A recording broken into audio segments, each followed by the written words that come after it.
Halo kaum rebahan yang kerjaannya nolep doang, gimana kabarnya? Semoga kalian semua sehat selalu ya. Kali ini masalah yang dialami Yuji jadi semakin serius dan keinginannya untuk melindungi teman-temannya pun jadi makin kuat.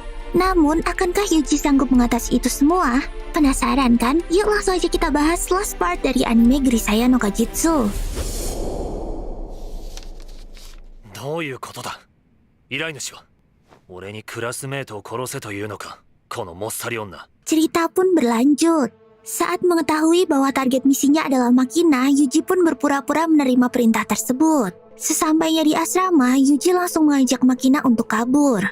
Lalu saat berpamitan dengan teman-temannya, Sachi memberi Makina pohon apel kecil dan berharap bahwa semua masalah ini udah selesai setelah pohon itu berbuah. Makina pun berjanji untuk menjaga pohon apel tersebut.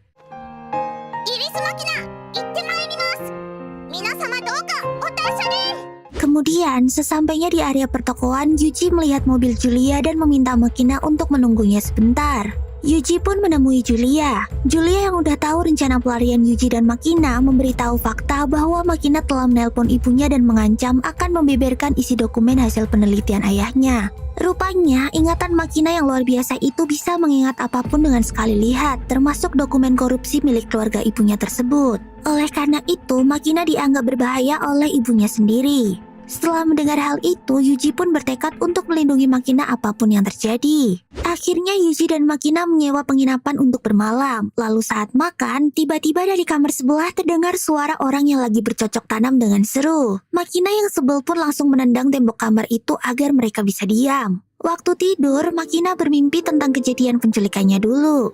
Dia disekap bersama ayahnya dan dipaksa untuk menyerahkan dokumen bukti korupsi keluarga Irisu. Bahkan, si penculik pun sempat membeberkan bahwa istrinya sendiri yang menyuruhnya untuk menculik mereka berdua. Lalu, ayah Makina pun ditembak tepat di depan matanya. Akhirnya Makina terbangun dari tidurnya dan memeluk Yuji sambil menangis. Scene pun berganti. Julia dan anak buahnya yang mengejar Yuji akhirnya berhasil mengetahui tempat persembunyian mereka berdua dan berencana melancarkan serangan penyergapan. Namun, Yuji selangkah lebih cepat dan berhasil mengelabui penyergapan tersebut dengan alat-alat yang dibuatnya.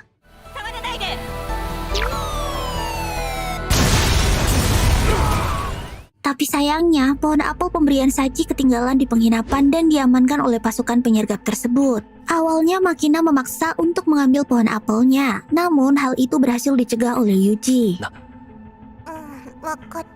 Julia dan anak buahnya yang gagal dalam rencananya tersebut akhirnya meminta bantuan seorang tahanan super jenius yang dijuluki sebagai Profesor Bawah Tanah. Si profesor memberi petunjuk untuk mengembalikan pohon apel yang disita ke tempat asalnya, dan hal tersebut dilakukan oleh Julia. Lalu benar saja, saat ditinggal sendirian oleh Yuji, Makina kembali ke penginapan tempat pohon apelnya tertinggal tadi. Di sana Makina langsung disergap oleh dua pasukan khusus.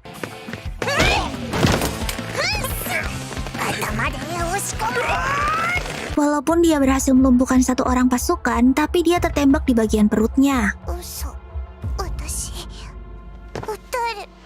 Kemudian Yuji pun datang menyelamatkannya.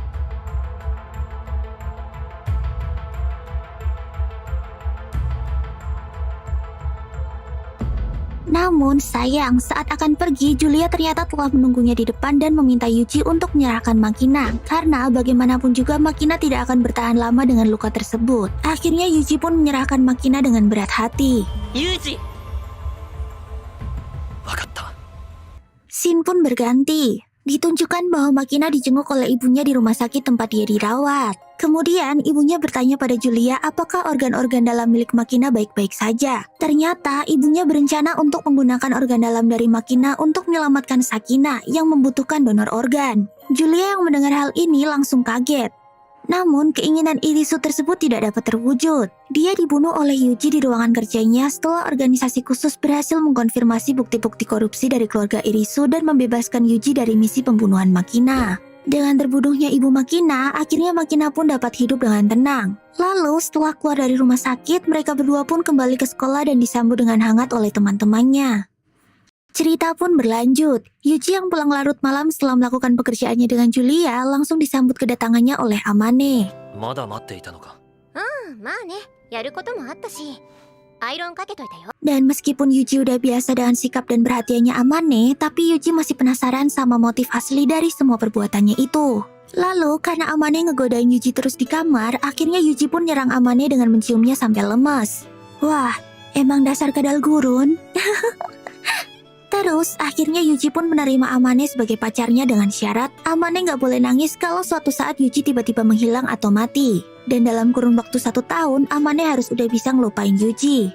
Kemudian setelah itu Amane pun tiba-tiba nangis dan cerita kalau sebenarnya dia adalah teman satu kelasnya kakaknya Yuji. Mendengar hal itu, Yuji pun langsung kaget dan nanyain tentang kejadian yang ngebikin kakaknya meninggal dunia. Akhirnya Amane pun nunjukin sebuah jurnal yang dia tulis waktu mengalami kecelakaan bersama Kazuki, kakaknya Yuji. Lalu Yuji mulai membaca jurnal tersebut. Rupanya bus yang dinaiki oleh Amane dan Kazuki mengalami kecelakaan dan jatuh ke dalam jurang. Namun, Amane dan Kazuki berhasil selamat. Bahkan, mereka sempat menolong teman-teman dan gurunya yang mengalami luka ringan. Sayangnya ada beberapa temannya yang gak berhasil selamat dan meninggal di tempat. Lalu sambil menunggu bantuan, Amane, Kazuki, dan teman-temannya yang lain pun mencoba untuk bertahan di hutan itu. Hari-hari pun terus berlalu, tapi bantuan tak kunjung datang. Bahkan, sempat ada helikopter yang lewat, tapi mereka gak ngelihat rombongannya Amane dan Kazuki yang ada di dalam hutan. Lalu setelah itu, sama sekali nggak ada bantuan yang datang dan stok makanan mereka pun semakin menipis. Amane dan Kazuki selalu berpasangan untuk ngerjain semua hal-hal yang mereka butuhkan. Bahkan mereka berdua masih sempat buat ngerawatin teman-teman yang terluka. Kemudian gurunya pun memutuskan untuk pergi menyusuri hutan dan mencari bantuan. Sayangnya setelah berhari-hari pergi dia tak kunjung kembali. Akhirnya Amane dan Kazuki pun memutuskan untuk nggak terlalu berharap dengan bantuan yang akan datang.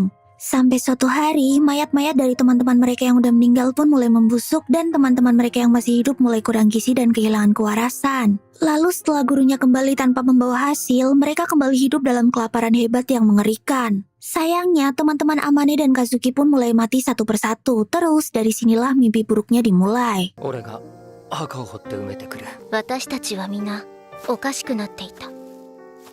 Suatu sore, saat mereka semua sedang kelaparan, tiba-tiba senpainya datang sambil membawa semangkuk daging yang diberikan pada mereka semua. Senpainya itu bilang kalau dia dan gurunya berhasil menangkap rusa lalu dimasak. Akan tetapi, Kazuki menolaknya dan gak mau ikutan makan. Akhirnya Amane yang nurut sama perkataan Kazuki pun ikutan gak makan daging itu. Malamnya, Kazuki ngajakin Amane buat kabur dari situ karena Kazuki sadar kalau mereka semua udah gak waras dan bukan manusia lagi. チャンスは今よ。ここを抜け出しましょう。他のみんなは？いい、アマネ。鬼は連れていけない。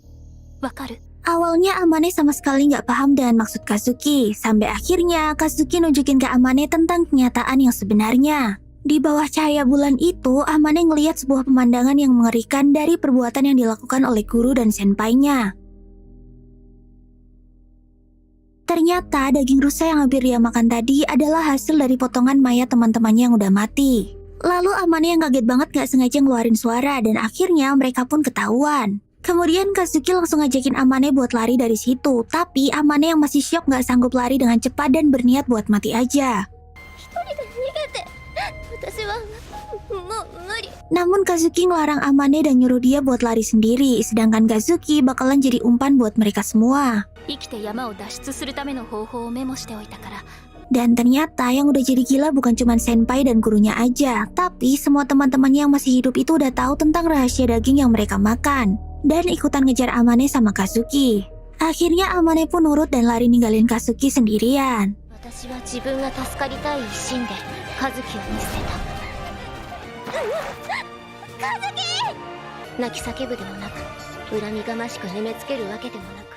Lalu setelah berhari-hari jalan menyusuri hutan, akhirnya Amane berhasil keluar dari situ dan menemukan perkebunan.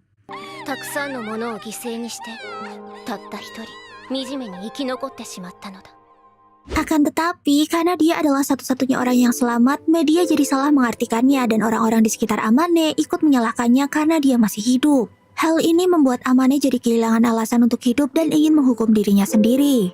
Setelah menceritakan semuanya pada Yuji, Amane berkata bahwa dia merasa menyesal telah meninggalkan Kazuki sendirian dan ingin Yuji untuk ikut menghukumnya. Namun, Yuji yang paham akan perasaan Amane memilih untuk memaafkannya dan menerima Amane apa adanya. Dan meskipun Amane meminta Yuji untuk membunuhnya, tapi Yuji malah justru meminta Amane untuk selalu berada di sisinya.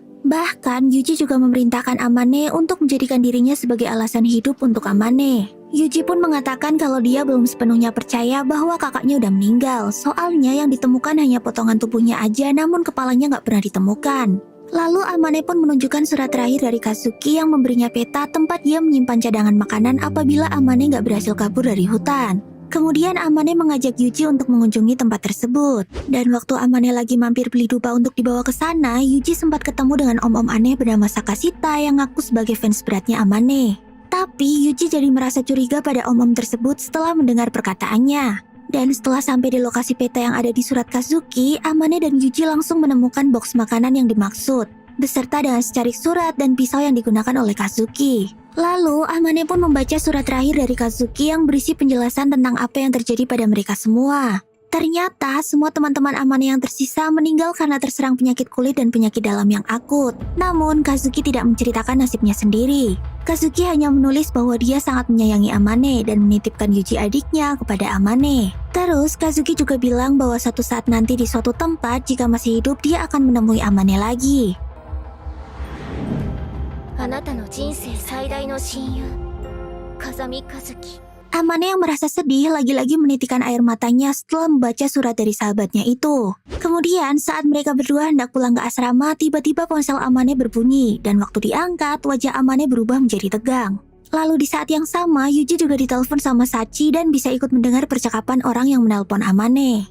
Akhirnya Yuji mulai paham dengan situasinya. Ternyata om-om aneh yang bernama Sakashita itu adalah orang tua dari salah satu teman Amane yang gak berhasil selamat dari tragedi tersebut. Si om aneh itu menyandera Sachi, Makina, Michiru, dan Yumiko di sekolah. Lalu dia mengancam Amane supaya cepat pulang dan menyerahkan nyawanya. Terus Yuji pun menelpon Julia dan meminta tolong padanya untuk membantu Yuji menyelesaikan masalah ini. 心配するな。作戦はお前の権限内で処理できるように行う。 Gak lama setelah itu, Yuji dan Amane pun sampai di sekolah yang udah dikepung oleh pasukan khusus milik Julia. Kemudian Yuji menyusun rencana dan berniat untuk menembak si Om Sakashita itu dari mercusuar yang jaraknya 900 meter dari sana. 社会15センチ。朝子の伝説の一つだわ。犯人をここにおびき出せば、みんなの目に狙撃の瞬間を見せずに済む。俺の腕は知っているな、千鶴。くれぐれも生徒に被害を出さないよ。 Lalu setelah bersiap-siap dengan matang, akhirnya rencana Yuji pun berhasil dan Om Sakashita langsung diamankan oleh Julia. 警備員、標的が社会に入った。今から狙撃する。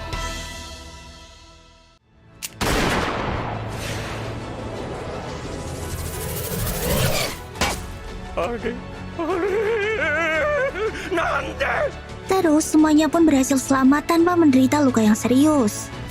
状況は 全員無事よ。